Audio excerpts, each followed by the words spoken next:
আসসালামু আলাইকুম। প্রিয় দর্শক, অন্য মঞ্চের আলাপচারিতায় আপনাদের সকলকে স্বাগত জানাচ্ছি। আজকে আমাদের সঙ্গে আলোচনার জন্য উপস্থিত হয়েছেন যথারীতি জনাব আনিস আলমগীর। আপনারা নিশ্চয়ই খেয়াল করবেন, আনিস আলমগীরকে আমরা প্রতি সপ্তাহে একটা নির্দিষ্ট দিনে আনার চেষ্টা করছি। উনি আসছেন এখনো, আমরা এই জন্য ওনার কাছে কৃতজ্ঞতা প্রকাশ করছি। জনাব আনিস আলমগীর, আপনাকে আমাদের অনুষ্ঠানে স্বাগত জানাচ্ছি। ধন্যবাদ আপনাকে আমন্ত্রণ জানানোর জন্য। আমি আসলে আজকে মনটা খুব খারাপ, নিশ্চয়ই আপনারও খারাপ। যে ঘটনাটা হুম। ঘটেছে, এটা দুনিয়ার কারো কাছে কিন্তু আপনি কোনো ব্যাখ্যা দিতে পারবেন না। যে একটা বাচ্চা, একটা মেয়ে আসিয়া, তাকে যেভাবে তার জীবনটা চলে গেল পৃথিবী থেকে। তো এখন এটা নিয়ে এখন অনেক কিছু হচ্ছে। তার জানাজা হয়েছে, তার জানাজার পরে তাকে তাদের বিক্ষুব্ধ জনতা তার শ্বশুর বাড়ির, মানে তার বোনের শ্বশুর বাড়িতে আগুন ধরিয়ে দিয়েছে। এগুলো অনেক কিছু হয়েছে, কিন্তু এটা কিন্তু কখন হয়েছে? যখন এই মেয়েটা মারা গেল তারপর হয়েছে। এটা নিয়ে আমি কিন্তু আপনার সোশ্যাল মিডিয়াতে অনেকগুলো লেখা পড়লাম, নানা মানুষের মন্তব্য পড়লাম, ক্ষুব্ধ প্রতিক্রিয়া দেখলাম। কেউ কেউ এমন কথাও বললেন যে আসিয়ার লাশটা হেলিকপ্টারে করে নিয়ে যাওয়া হলো, কিন্তু ওনাকে কি চিকিৎসার জন্য কি ওকে বিদেশে নেওয়া যেত কিনা, এটা একটা বিষয় কিন্তু আছে। আবার এর পাশাপাশি দেখলাম আজকে মির্জা ফখরুল ইসলাম আলমগীর, বিএনপির মহাসচিব, উনি একটা অত্যন্ত গুরুত্বপূর্ণ কথা বলেছেন আমার কাছে মনে হয়েছে। তিনি বলেছেন দেশে প্রশাসনের কর্তৃত্ব না থাকায় ধর্ষণের ঘটনা বেড়েই চলছে। এবং আপনি নিশ্চয়ই খেয়াল করেছেন, আসিয়ার এই ঘটনার পরে কিন্তু প্রতিদিনই আমরা পত্রপত্রিকায় একাধিক ধর্ষণের ঘটনা দেখেছি। তো এই সব মিলিয়ে আপনার অনুভূতি চাই। না, নিঃসন্দেহে খারাপ লাগছে একটা শিশুকে ধর্ষণ করা এবং ধর্ষণের পর যে লোড ছিল। আমি ফ্র্যাঙ্কলি বলতেছি, আমার কেন জানি বিশ্বাস ছিল মেয়েটি বেঁচে আসবে, কিন্তু আজকে যখন দুপুরে শুনলাম এই ঘটনা, তোর মনটা খারাপ হয়ে গেল পুরো। আমার মনে হয় আমার সঙ্গে পুরো জাতি এটা নিয়ে মর্মাহত। আমি পার্সোনালি আরো মর্মাহত রাতে।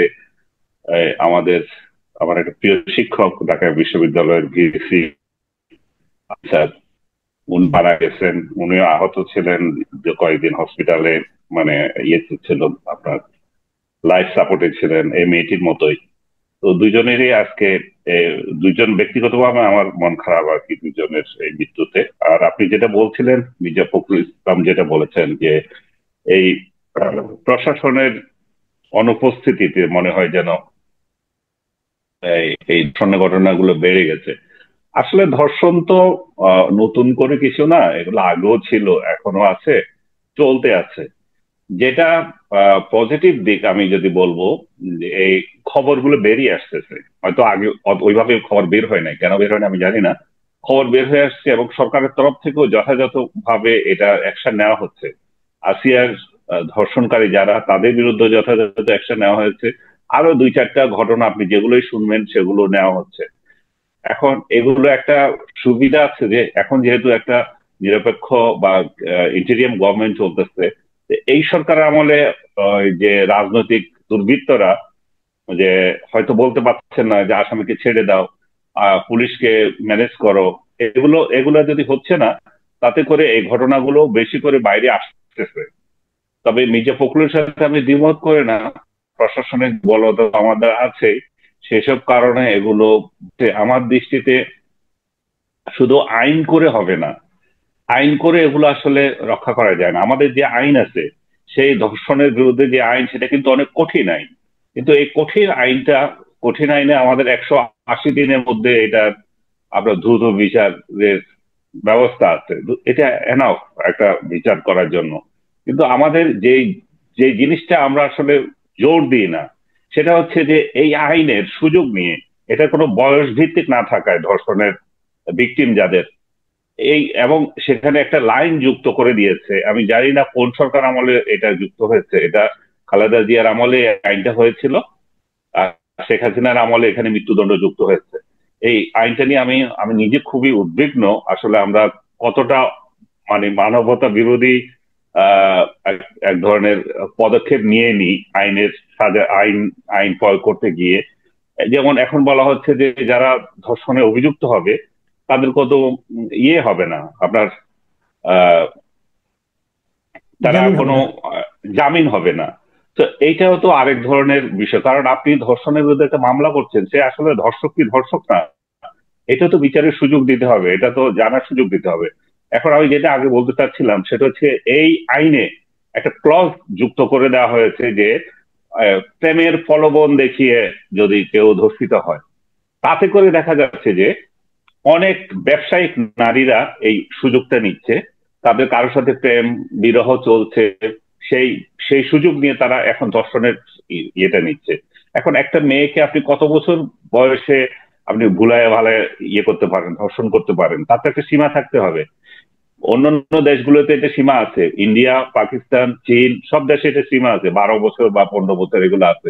কিন্তু আমাদের কোনো সীমা নাই। আমাদের এখানে দেখা যাচ্ছে 50 বছর বয়স্ক একজন একটা বালকের বিরুদ্ধে অভিযোগ করতে পারে, একটা পুরুষের বিরুদ্ধে অভিযোগ করতে পারে যে আমাকে প্রলোভন দেখিয়ে সে ধর্ষণ করেছিল। আমি মনে করি যে ইমিডিয়েটলি এটা ফেলে দিতে হবে, এবং এই শিশু ধর্ষণকারীদের জন্য দরকার হলে আলাদা আইন করতে হবে। এই শিশু ধর্ষক, আপনি ধর্ষণ এমন একটা জিনিস, এটা সারা ওয়ার্ল্ডে হচ্ছে, এটা নতুন কিছু শুধু বাংলাদেশে হচ্ছে তা না। কিন্তু এটা অবশ্যই একটা অমানবিক এবং একটা নির্যাতন হিসেবে আমি ধরে নেব। কিন্তু এটাকে যেভাবে এত মানে গ্লোরিফাই করে মেয়েটাকে জীবনটা হানি করে দেয়, এখন দেখবেন আপনি অনেক মেয়ে আত্মহত্যা করে, কেন করে? কারণ সমাজ এটাকে এমন ভাবে এমন পর্যায়ে নিয়ে গেছে যে ওই মেয়ে আর বেঁচে থাকার ইচ্ছে পোষণ করছে না। একদিকে সেটা এক জিনিস, আরেকদিকে প্রকৃত ধর্ষিত মেয়েরা বিচার পাচ্ছে না, কারণ এই ব্যবসায়ী মেয়েগুলোর বিচার নিয়ে পুলিশ বেশি ব্যস্ত। তাদের এখানে যদি যায়, তারা এখানে টাকা পয়সা আছে, তাদের গিভ এন্ড টেক আছে, পুলিশ উকিল সবার ইন্টারেস্ট আছে। আর যারা এই তদন্তে আছে, এই যে অরিজিনাল যেগুলো ধর্ষণের ঘটনা, সেগুলো অবহেলা করা হচ্ছে। তো তাতে করে আমি আমি রিকোয়েস্ট করব সরকারকে, আইন ঠিকই আছে আমাদের, এটাতে আপনি আহ, ইয়েটা করা দরকার, এই ক্লজটা যুক্ত করা দরকার। আর ফাঁসি বা মৃত্যুদণ্ডের যে বিষয়টা, সেই জায়গায়ও একটা বিবেচনা রাখতে হবে। আসলে কোন ঘটনাতে আপনি মৃত্যুদণ্ড দিবেন আর কোনটাতে দেবেন না। আপনি যদি ধর্ষণ মানে মৃত্যুদণ্ড দিয়ে দেন, তাহলে এই ধর্ষকরা আলামত আপনার গায়েব করে দেওয়ার চেষ্টা করবে। এবং বলা হয় যে ডাকাতি এবং ধর্ষণ, এই দুইটা ঘটনায় আপনি ধর্ষককে মৃত্যুদণ্ড মানে এই ব্যক্তি ইয়েকে, যারা অপরাধীকে যদি মৃত্যুদণ্ড দিয়ে থাকেন, দুই জায়গায় কিন্তু ভিকটিমের মৃত্যুর সম্ভাবনা বেড়ে যায়। সেক্ষেত্রে আপনি খেয়াল করে রাইট। দেখবেন আমাদের এখানে যারা ধর্ষিত হচ্ছে, তারা কি পরিমাণে ধর্ষণের পর আবার হত্যার শিকার হচ্ছে। তো আমার রাইট। মনে হয় রাইট। এই আইনটা নিয়ে, হ্যাঁ, ঠিক এই বলেছেন আপনি, আমাদের একমত আমি। আমাদের এই আইনটা নিয়ে আবার একটা দরকার। আর দ্বিতীয়ত, এই ধর্ষণের বিরুদ্ধে প্রচার করার ক্ষেত্রে আমাদের ইউটিউব মাওলানা যেগুলো আছে, তারা এই ধর্ষণের বিরুদ্ধে কোনো কথা বলে না। আমি একটা মাওলানা পাই নাই, এই যে আসিয়ার মতো একটা মেয়ে যে হত্যা করা হলো, তাকে নিয়ে ইউটিউবে কিছু বলেছে, কিন্তু তারা মহিলাদের, নারীদের বিরুদ্ধে আপনার অস্ত্রের, মেয়েদের পোশাকে হচ্ছে আসলে ধর্ষণের জন্য দায়ী। এবং এইরকম একটা অবিবেচক সুলভ কথাবার্তা যারা বলে আসছে, এবং তারা বলছে মান ছাড়া মেয়েরা মাহারাম মানি আপনার আপনার বিয়ের যোগ্য নয়, এরকম পুরুষ ছাড়া আপনি বাইরে যেতে পারবেন না। এবং এগুলো আবার সরকার সরকার এগুলাকে এখনো গ্রেপ্তার করে নাই। তো এই একদিকে আপনি আইনের কথা বলবেন, আরেক দিক দিয়ে আপনি উস্কানি দিবেন ধর্ষণের জন্য, আপনি মোল্লাদের লাগিয়ে দেবেন উস্কানি দেওয়ার জন্য। স্পেসিফিক একজনের নাম বলতে পারি, যে আবু তোহা বলে একজন মাওলানা, সে ইউটিউব জি। বক্তৃতা দেয়, বিরাট ইয়ে হয়ে গেছে, মাওলানা হয়ে গেছে এই হুজুর। কিন্তু যখন একবার তারা নাকি কথিত একটা গায়েব হয়ে গেছিল, আসলে আরেক বই, এক বইয়ের যন্ত্রণা আরেক বইয়ের বাসায় গিয়ে পালিয়েছিল, সেটা পরে উদ্ধার হলো। তো সে যখন পালিয়েছিল, তার এই বউ তো মাহারাম ছাড়াই আইনজীবীদের সাথে দেখা করেছে, তাকে উদ্ধার করার জন্য প্রেস কনফারেন্স করেছে, আমরা দেখেছি। তো নিজের ঘর ঠিক নাই, সে আবার অন্যদের কথা বলে। এবং আমি আজকে, আমাকে একজন আইনজীবী বলল, তার নাকি ছোট ছোট মেয়ে বিয়ে করার অভ্যাস আছে, একটা একটা বাদ দিয়ে আরেকটা বিয়ে করছে। তো এই মাওলানাদের থেকে আমাদের সমাজ কি শিখবে? যে ওই কম বয়সী মেয়েদেরকে বিয়ে করা এবং একটু বয়স্ক হলে নিজের স্ত্রীকে ছেড়ে দেওয়া। তো এই সমস্ত বিষয়গুলো যদি সরকার নাক না গলায়, সরকার যদি ইউটিউবে নারীদের বিরুদ্ধে অপপ্রচার এবং যৌন হয়রানিমূলক, ধর্ষণের উদ্বুদ্ধকারী এই সমস্ত ওয়াজ গুলো বলে, এটা কিন্তু কোনোভাবে কমবে না। এটা এইসব একটা, এটা একটা সামাজিক আন্দোলন। এটা যেমন সরকারের যেমন ভূমিকা আছে, আপনার পরিবারের ভূমিকা আছে, যে মেয়েদেরকে বলা হচ্ছে যে তারা অশ্লীল পোশাক পরছে, তাদেরও একটা ভূমিকা আছে। আমরা অশ্লীল জি পোশাক পরে আমাদের যাওয়ারও দরকার নাই। জি, জিনিসটা ক্লিয়ার হয়েছে। আমি এখন একটু রাজনীতির প্রসঙ্গে আসি। আপনি নিশ্চয়ই কি করেছেন যে তথ্য উপদেষ্টা একটা স্ট্যাটাস দিয়েছিলেন উনি, এবং সেখানে এক জায়গায় লিখেছিলেন যে জামায়াত যুদ্ধ অপরাধের সহযোগী ছিল। জামাত ইসলাম বাংলাদেশ যারা আছে তারা বেশ মন খারাপ করেছেন। আমাদের সেক্রেটারি জেনারেল গোলাম পারওয়ার সাহেব উনি একটা বিবৃতি দিয়েছেন, এবং এই বিবৃতি দিয়ে উনি মানে প্রতিবেশী দেশের গুপ্ত কারাবন্দী শাহরিয়ার কবিরের ভাষাতেই কথা বলছেন। তো এই যে বিরোধটা, আবার আমরা কিন্তু অনেকে শুনেছি এর আগে, সত্য মিথ্যা জানি না, মাহফুজ আলম সাহেব জামাতের ওই ঘরানা থেকে এসেছেন। আমি এরকম কথা বলেছি। তাহলে এই যে বিরোধটা, এই বিরোধটা কি এটা আমি, দেখেন, ঘটনাটা দুইভাবে ব্যাখ্যা করা যায়। মাহফুজ আলম অবশ্যই ভুল বলেন। জামাত অবশ্যই যুদ্ধ অপরাধে সহায়তা করেছে। 71-এ তাদের ভূমিকা পাক হানাদার বাহিনীকে সহযোগী ছিল। তাদের রাজনৈতিক রাজনৈতিক আদর্শই সেটা ছিল যে তারা যেভাবে বলে আমরা দেশকে ভাঙন চাই নাই, এটা একটা রাজনৈতিক আদর্শ।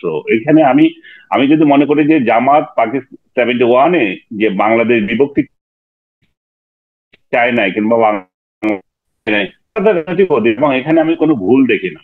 ভুল যেটা হচ্ছে সেটা হচ্ছে যে এই রাজনৈতিক অধিকার বাস্তবায়ন করতে গিয়ে পাক হানাদার বাহিনীর সহযোগী হওয়া এবং মানুষকে হত্যায় সহযোগিতা করা, রাজাকার, আলবদল, আলসাম, এই সমস্ত বাহিনী করা।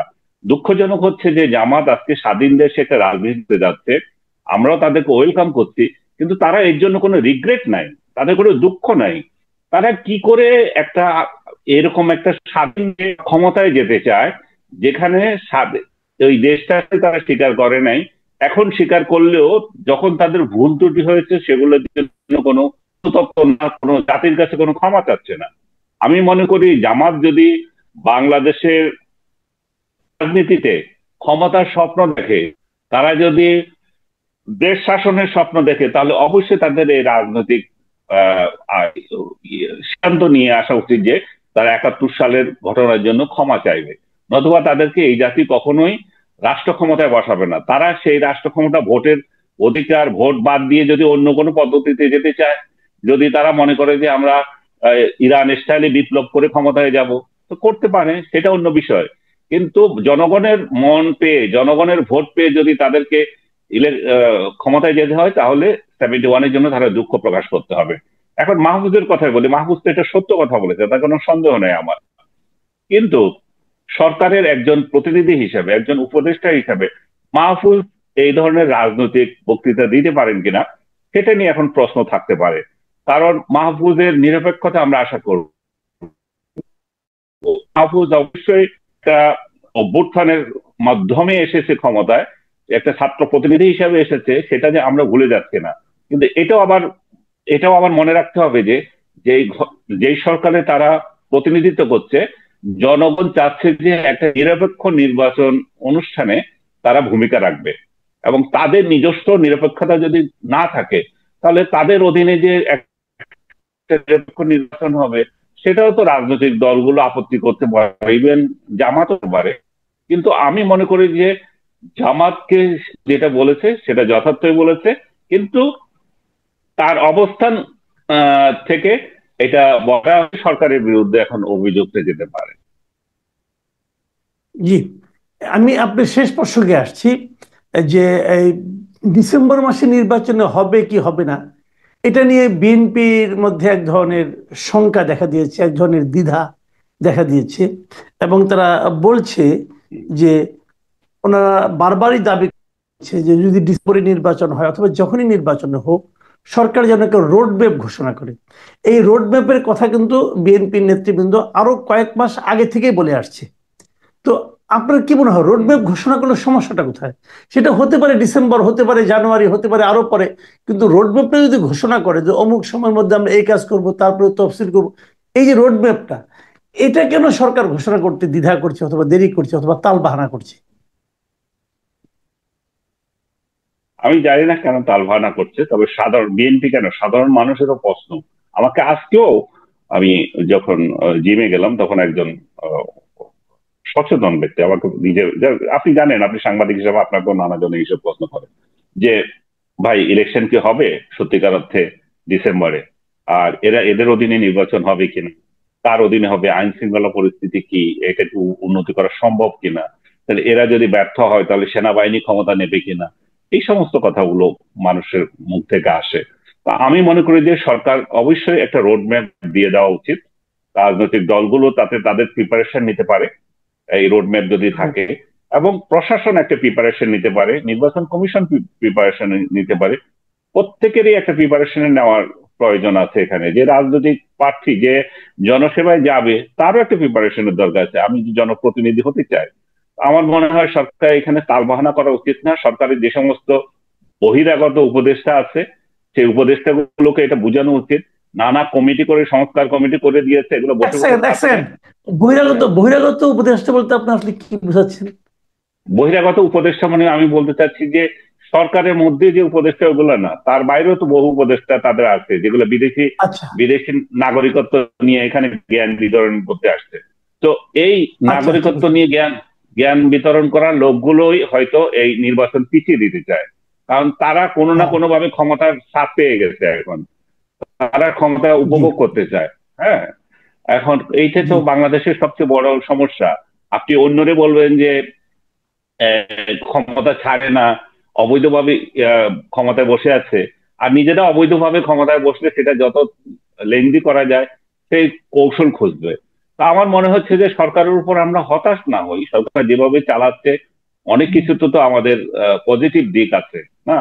তো সেই সমস্ত আহ, বিবেচনা করে আমরা মনে করি যে এই সরকারকে আমাদের যেমন সাপোর্ট করা উচিত, রাজনৈতিক দলগুলো সাপোর্ট করা উচিত, তবে সরকারের বিবেচনা করা উচিত যে না, আমি অনন্তকাল থাকতে পারবো না, এটা মাথায় রাখা উচিত তাদেরকে, এবং সেইটা মাথায় রেখে তাদের রোডম্যাপ দিয়ে দেওয়া উচিত। অনেক ধন্যবাদ, অনেক ধন্যবাদ জনাব আনিস আলমগীর। আপনি, আপনাকে অনেক ধন্যবাদ। আশা করি আগামীতেও আপনাকে আমরা পাবো। প্রিয় দর্শক, জনাব আনিস আলমগীরের কথা আপনারা শুনলেন। বিভিন্ন প্রসঙ্গে ওনার মন্তব্য, ওনার বক্তব্য আপনাদের কেমন লাগলো আমাদের লিখে জানাবেন। আগামীতে আবার দেখা হবে। ভালো থাকবেন আপনারা। আল্লাহ হাফেজ।